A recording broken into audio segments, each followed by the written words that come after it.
Hai, halo, Assalamualaikum warahmatullahi wabarakatuh. Apa kabar semuanya? Pasti semua dalam keadaan sehat walafiat tanpa kekurangan suatu apapun. Masih semangat kan belajar bersama Ibu Lucy Wulandari? Ya, Ibu menyapa dulu kalian yang masih belajar dari rumah dan masih ada di rumah ya. Bagaimana?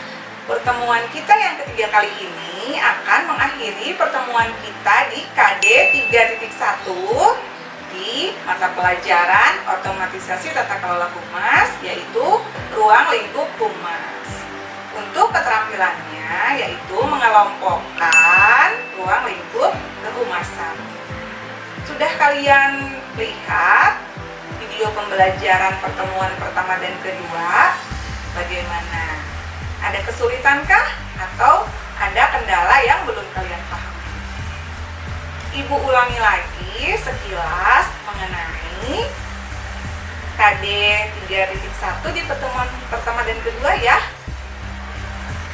Nah, kalian sudah menyimak ingatan-ingatan kita di pertemuan 1 dan 2 kan? Nah, juga tugas-tugas kalian sudah Ibu periksa dan sudah masuk di Google Classroom. Terima kasih ya untuk kalian yang sudah semangat dan mengirimkan tugas-tugasnya.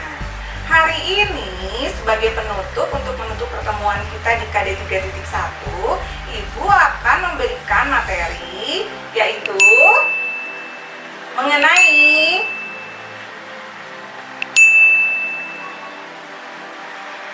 ya.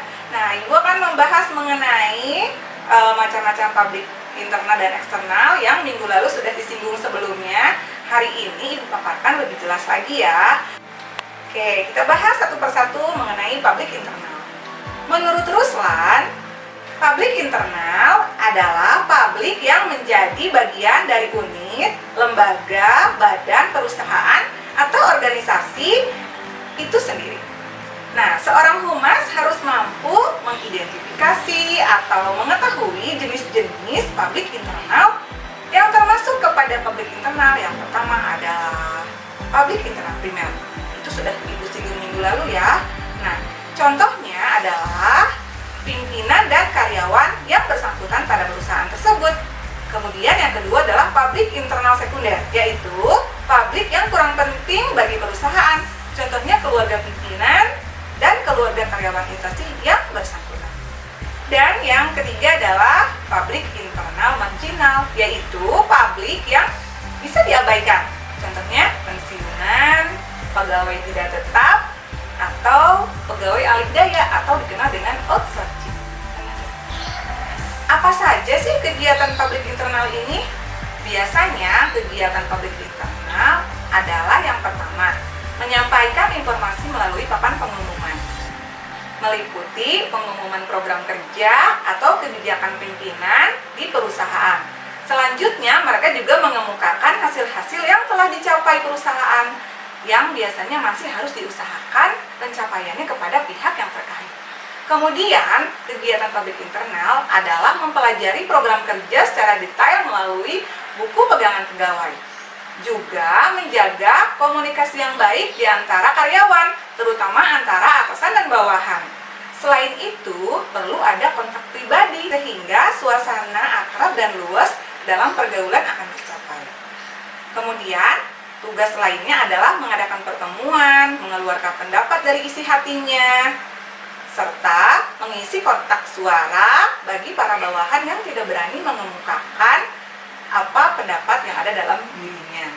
Selanjutnya juga melakukan laporan kepada pemegang saham dan mengadakan pertemuan lain yang sifatnya santai seperti dharma wisata agar dapat memupuk rasa akrab dan setia. Nah, kita bahas mengenai elemen publik internal. Apa saja sih elemen-elemen ini? Karena elemen ini berpengaruh dan berkaitan langsung antara humas dan publik internal dalam suatu perusahaan. Kita bahas mengenai elemen publik internal. Apa sajakah yang termasuk ke dalam elemen publik internal? Yang pertama adalah hubungan dengan karyawan atau employee relation. Nah, humas harus mampu berkomunikasi dengan segala lapisan. Maksudnya di sini adalah lapisan karyawan ya, baik secara formal maupun informal, untuk kritik dan saran bisa dijadikan bahan pertimbangan dalam mengambil keputusan dan kebijakan organisasi. Yang berikutnya adalah hubungan dengan para manajer atau manager relation. Hal tersebut berkaitan dengan kegiatan humas untuk memelihara hubungan baik dengan manajer. Dalam hal ini biasanya berupa kebijakan-kebijakan, contohnya seperti mengkoordinasikan kerja antar bagian, menyampaikan informasi perihal fasilitas perusahaan, memberlakukan adanya uang tunjangan jabatan, dan mengadakan coffee morning di antara para pegawai dalam rangka membina hubungan baik antar karyawan. Itu contoh-contoh konkret dalam pelaksanaan sebuah kegiatan manager relation. Nah, yang ketiga, kegiatan publik internal adalah membina hubungan baik dengan stockholder atau para pemegang saham. Nah, tujuannya tentu saja untuk memajukan perusahaan ya. Contohnya dengan mengucapkan selamat ulang tahun kepada yang bersangkutan, kemudian memberikan laporan setiap ada kegiatan, kemudian selanjutnya adalah mengirimkan majalah internal organisasi atau perusahaan. Nah, majalah ini biasanya diterbitkan secara terbatas, hanya di kalangan internal perusahaan. Dan yang selanjutnya adalah rutin mengadakan pertemuan secara langsung atau face to face. Ini adalah bentuk komunikasi lain untuk membina hubungan yang harmonis, meningkatkan pengertian bersama, dan meningkatkan kepercayaan. Pertemuan ini dapat dilakukan dengan cara menyelenggarakan pertemuan antara pimpinan organisasi, pimpinan pemegang saham sehingga menjadikan hubungan semakin erat. Dapat juga pertemuannya lengkap ya dengan karyawan. Misalnya pada acara halal bihalal, kemudian pada acara ulang tahun perusahaan, atau pada saat pembagian keuntungan laba perusahaan, misalnya pada penjualan saham baru. Yang terakhir, kegiatan publik internal adalah membina hubungan dengan para serikat buruh atau labor union relation. Kegiatan humas ini dalam rangka memelihara hubungan antara pimpinan dan serikat buruh dalam perusahaan, serta turut menyelesaikan masalah yang timbul di antara keduanya menjadi hal yang sangat penting. Humas harus selalu melakukan tindakan preventif untuk mencegah timbulnya kesulitan berkomunikasi antar keduanya. Nah, dengan ini fungsi humas dapat melancarkan hubungan yang harmonis di antara kedua belah pihak. Nah, lanjut kita bahas mengenai jenis public external humas. Yang pertama adalah public external primer, public external sekunder, dan public external marginal. Kemudian, apa sajakah elemen dari public external primer? Yang pertama adalah hubungan dengan pelanggan atau consumer relationship, kemudian hubungan dengan media massa, hubungan dengan pemerintah, hubungan dengan masyarakat, hubungan dengan pemasok, dan hubungan dengan bidang pendidikan. Kita bahas satu persatu. Hubungan dengan pelanggan atau customer relation. Salah satu kegiatan humas dalam rangka mengatur dan memelihara hubungan baik dengan pelanggan adalah dengan memberikan pelayanan melalui iklan. Hal tersebut contohnya adalah dengan pembuatan hasil iklan atau hasil produk perusahaan yang dipromosikan. Hal tersebut menjadi sebuah keuntungan bagi perusahaan. Selain itu juga memberikan keuntungan bagi pihak konsumen. Yang kedua adalah hubungan dengan media massa atau press relation. Hal ini mencakup kegiatan pembuatan clipping serta menganalisa opini publik atau aspirasi kelompok-kelompok tertentu, menyampaikan informasi dan pernyataan resmi melalui media massa atau disebut juga pers conference. Pernah mendengarkan istilah ini?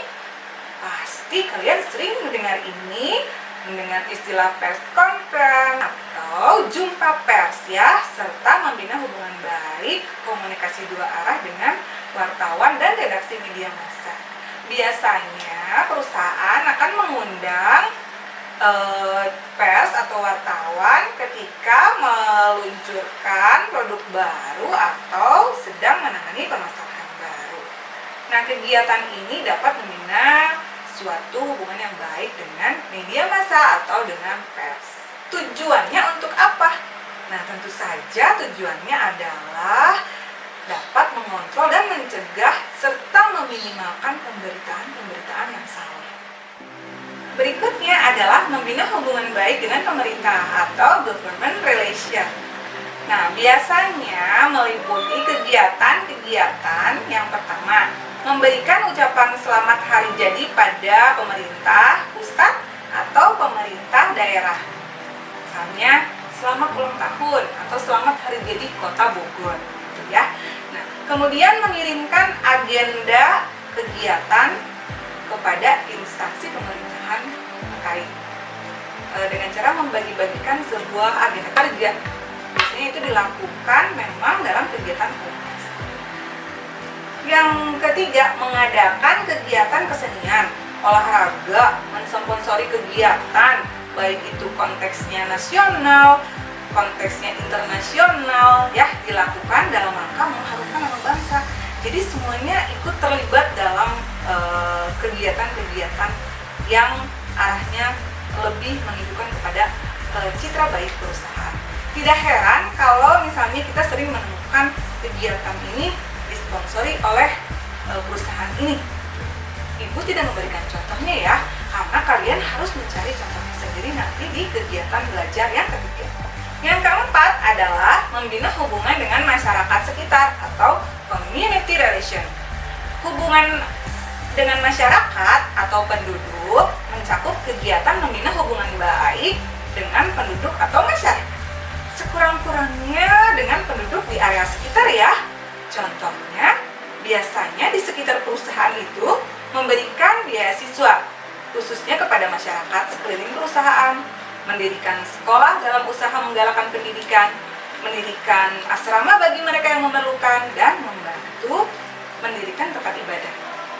Atau untuk lebih jelasnya, Ibu akan menayangkan sebuah tayangan video dalam kegiatan humas yang disebut sebagai CSR, yaitu singkatan dari Corporate Social Responsibility. Ibu akan menjelaskan mengenai aspek kehumasan. Ada 4 aspek dalam kehumasan yang meliputi aspek pelayanan, aspek komunikasi, aspek kesetiaan, dan aspek produktivitas.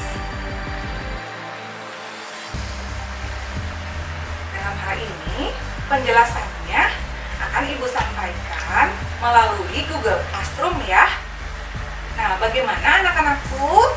Kalian sudah mengikuti pertemuan pertama, kedua, dan ketiga dari video pembelajaran ini. Siap-siap, Ibu akan mengadakan ulangan harian melalui Google Classroom, melalui Google Form, yang waktunya akan dibagi menjadi beberapa bagian. Siap-siap untuk mengecek email kalian ya, dan selalu mengecek tugas-tugas apa saja yang belum masuk. Demikian materi untuk hari ini. Terima kasih sudah menyimak. Semoga kalian selalu semangat dan berdoa semoga kita segera bisa bertatap muka ya. Selalu semangat, sehat, SMK pasti bisa. Wassalamualaikum warahmatullahi wabarakatuh. Sampai jumpa.